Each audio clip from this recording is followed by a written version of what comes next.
Have you ever held yourself back from something big because a voice in your head whispered, "That's too much for someone like me"? Maybe you had an idea that could change everything, but you told yourself you should start smaller, safer, more realistic. Maybe you see others achieving extraordinary things and think, they're different. They have something I don't. If you've ever made yourself smaller to fit into what you think is possible, then this story is for you. Because once there was a man who thought small his entire life, convincing himself it was wisdom when it was really fear, until one unexpected question shattered every limit he had built around himself. And what happened next didn't just change his life, it changed everything. I'm the Cosmic Sage, and today I'm going to show you the invisible prison most people live in without even knowing it exists. Stay with me until the end. But before we ride, if you're new here, hit that subscribe button right now. Every single day, I bring you stories that'll expand your thinking and transform your life. And if you've been with me, show love with that like button. Drop a comment. Where are you watching from? What's one dream you've been making smaller because you're afraid? Now let's get into it. The year was 1882. And the town of Prospect Valley sat in the heart of Colorado Territory, where gold had been found 20 years earlier and built a modest community. Living in that town was a 34-year-old man named William Porter. William owned a small general store that his father had built and passed down to him. It was small, just enough to serve the neighborhood. A few shelves of basic goods, a counter, nothing fancy. And William was comfortable with that. His father had taught him, "Be realistic, son. Don't reach too high or you'll fall too hard. A small, steady business is better than a big, risky dream." So William lived by that philosophy like it was gospel truth. When customers suggested he expand, he'd smile and say, "Oh, I'm happy with what I have. I don't need more than this." When his wife Margaret showed him stories about men who started small and built empires, William would shake his head. Those men are different.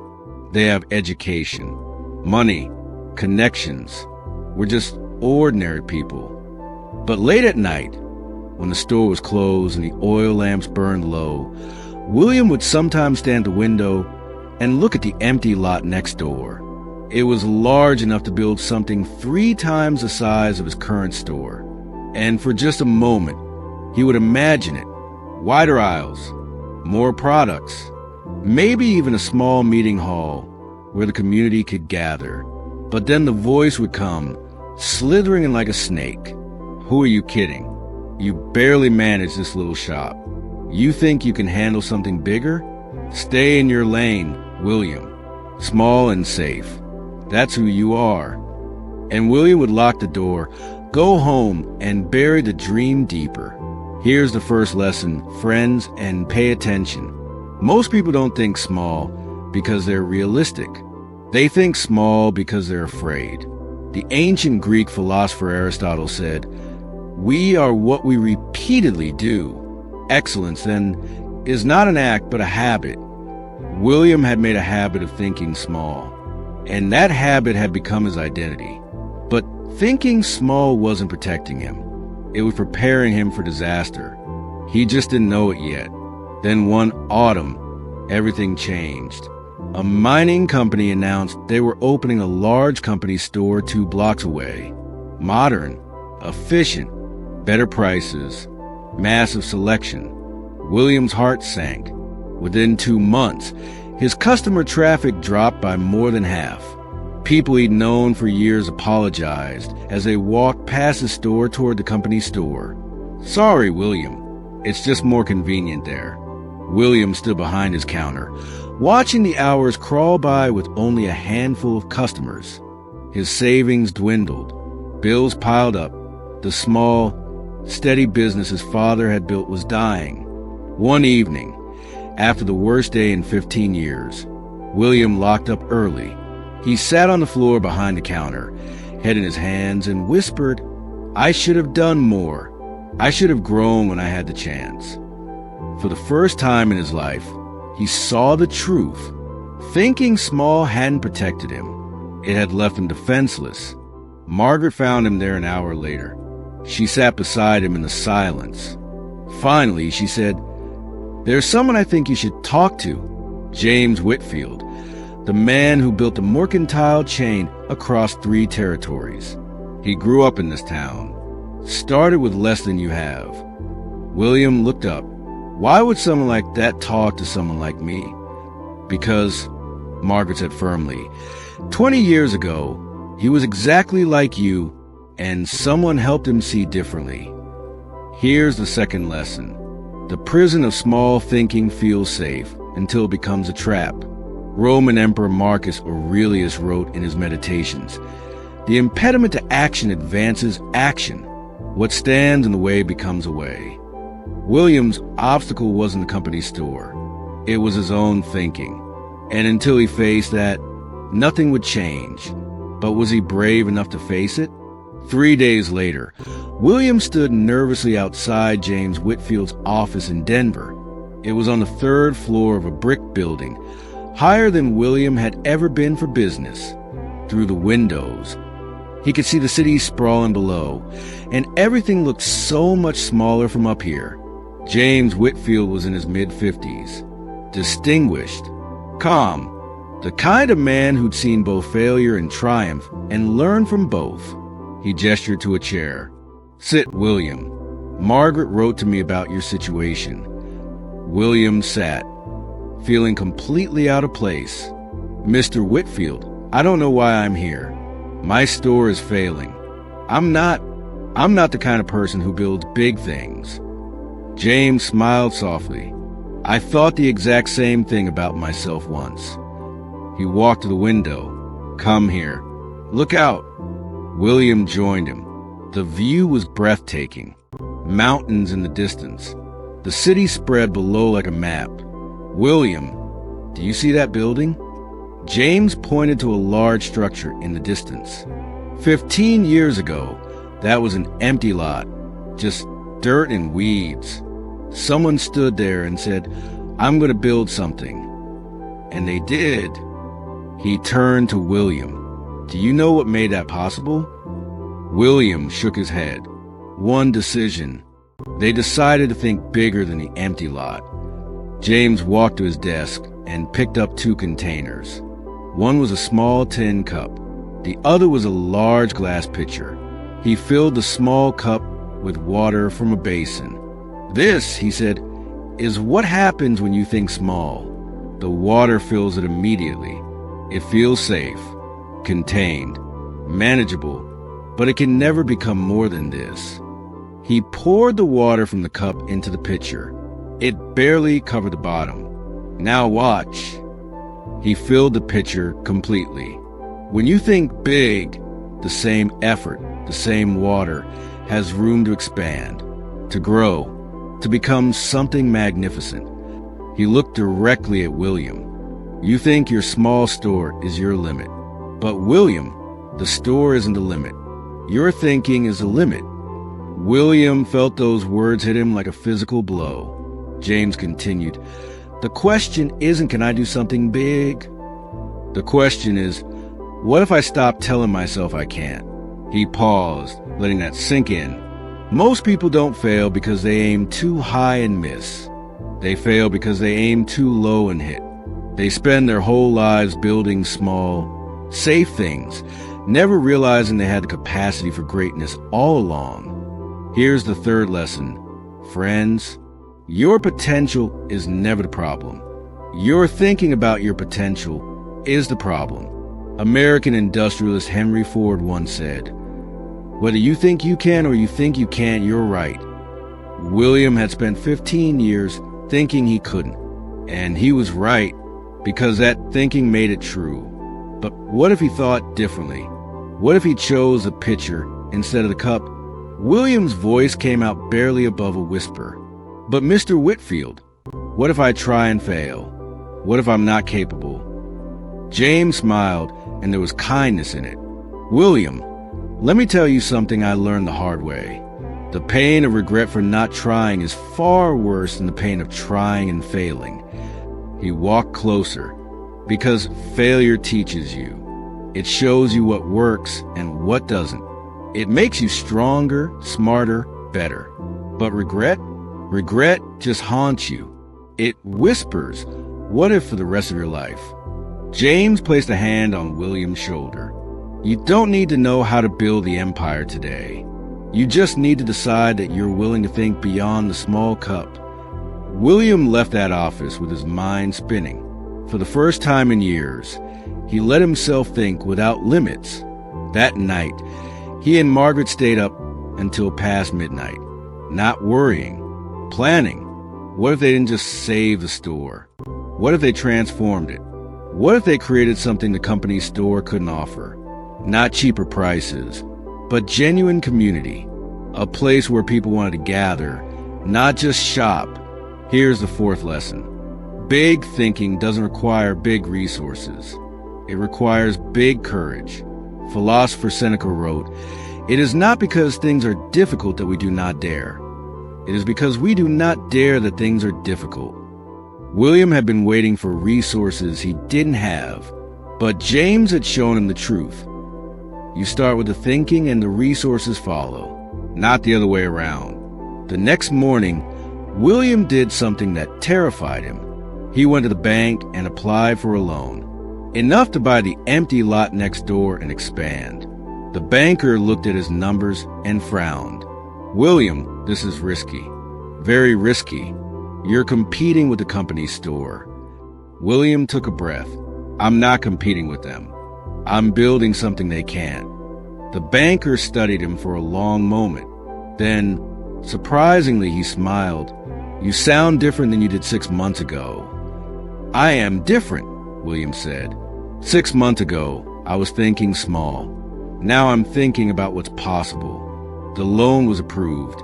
Within 3 weeks, construction began. William expanded the store 3 times its original size. But he didn't just make it bigger. He made it different. He added a small gathering area where neighbors could meet and talk. A community board where people could post notices and local artists could display work. A corner for local farmers and craftsmen to sell their goods. People told him he was crazy. "William, you're competing with a giant. This will never work." But something had changed in William. He smiled and said, "Maybe, but I'd rather try something big and fail than succeed at staying small." The first month was terrifying. Construction costs exceeded his budget. Equipment broke.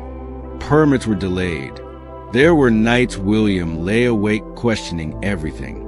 But every time doubt crept in, he remembered James's words. "The water expands to fill the container, but only if you choose the bigger container." He kept going. Here's the fifth lesson. Big thinking will be tested. That's not a sign you're wrong. That's a sign you're growing. The Stoic philosopher Epictetus taught, circumstances don't make the man, they only reveal him to himself.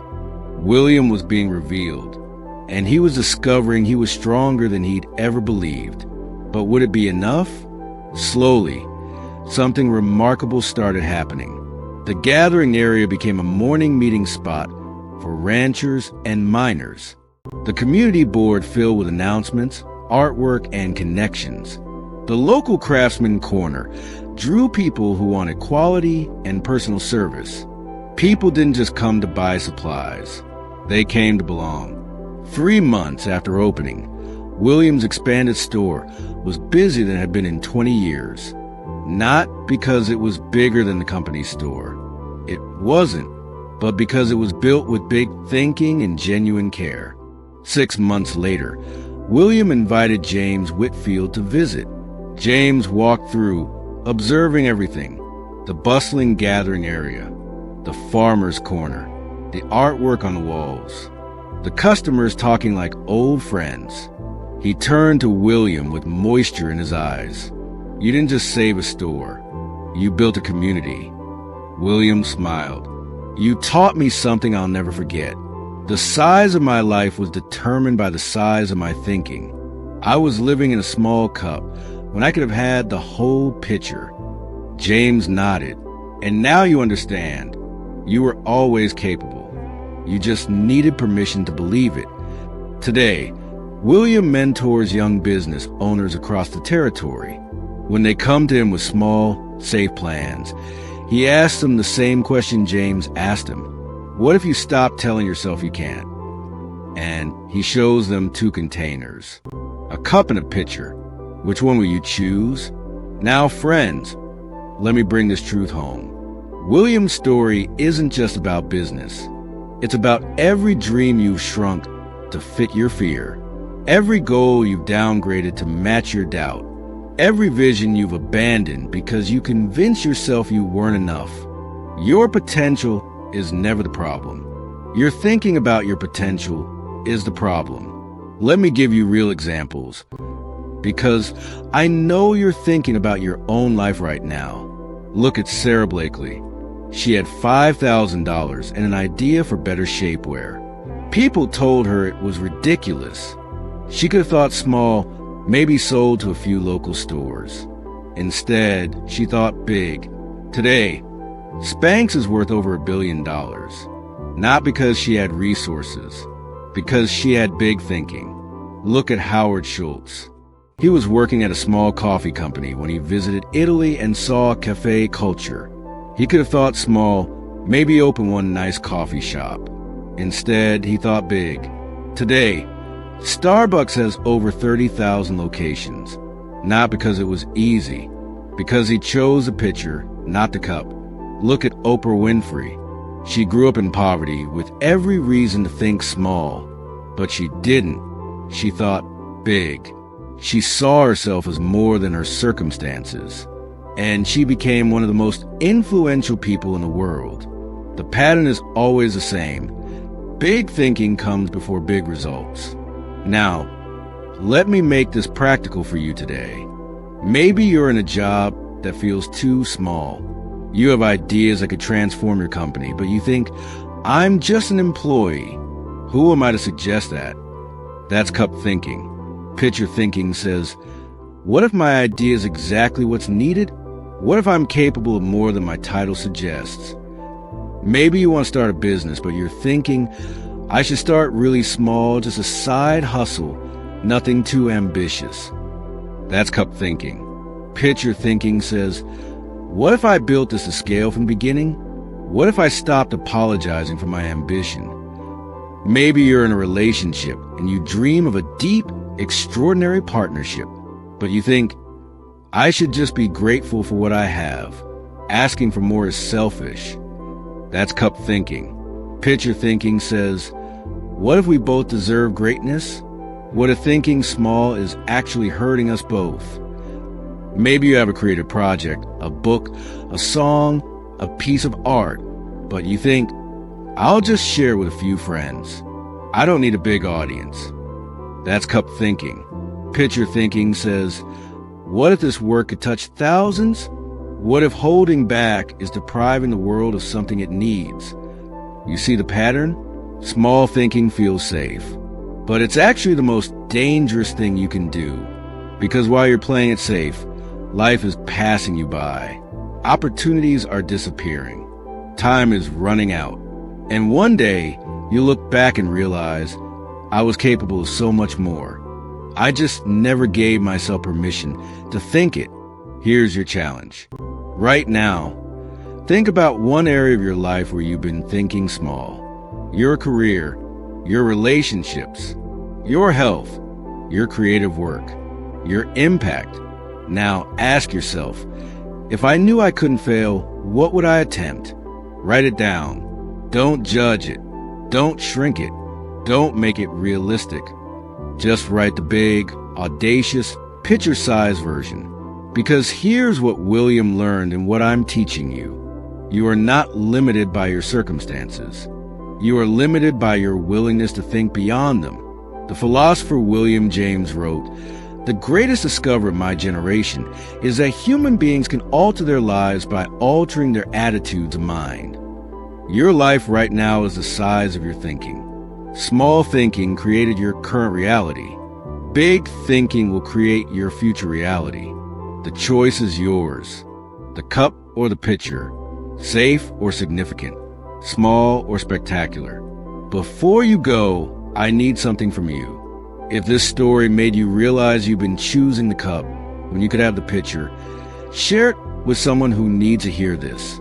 Drop a comment below. Tell me, what's one big thing you're going to stop shrinking? What vision are you ready to pursue at full scale? And if you haven't subscribed yet, hit that button right now.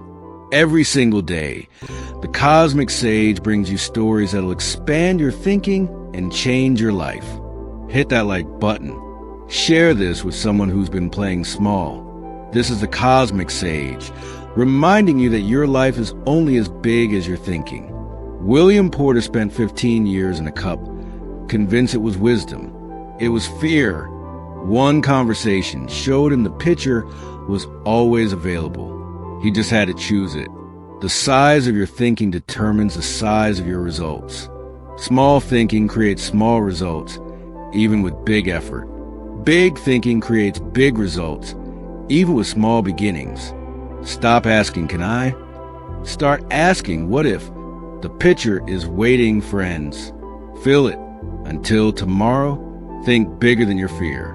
Dream larger than your doubt. And choose a life that matches your potential, not your past. The cup or the pitcher? You already know the answer.